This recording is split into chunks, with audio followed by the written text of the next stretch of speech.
คะนึงบ้านน้อยถึงดอยที่เคยเสิร์ชส่งแม้นเพศสมซื่อนางสาวดงบ่เคยหลงลืมเพศสมโสพี่บ้านนายามเลี้ยวมองทั่วพฤกษาสนงามนกโผบินเอ็นมนกูห้องเลิงลานี่แหละคือเพื่อนสาวสาวป่า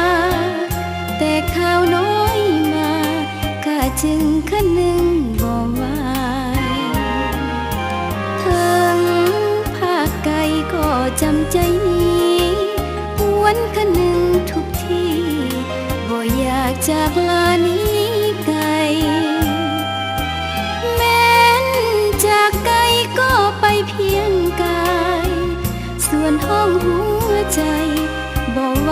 คิดทั้งบ้านเดิม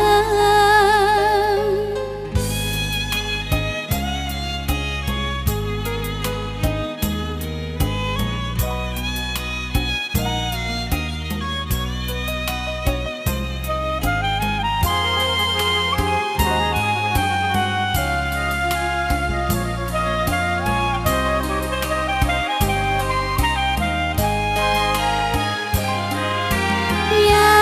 มเลี้ยวมองทั่วพฤกษาสนงามนกโผบินเอ็นวนกูห้องเลิงลานี่แหละคือเพื่อนสาวสาวป่าแต่ข่าวน้อยมาข้าจึงคะนึงบ่ไหวถึงภาคไกลก็จำใจนี้หวนคะนึงทุกทีบ่อยากจากลานี้ไกลแม้นจากไกลก็ไปเพียงกายส่วนห้องหัวใจบ่ไหวคิดทั้งบ้านเดิม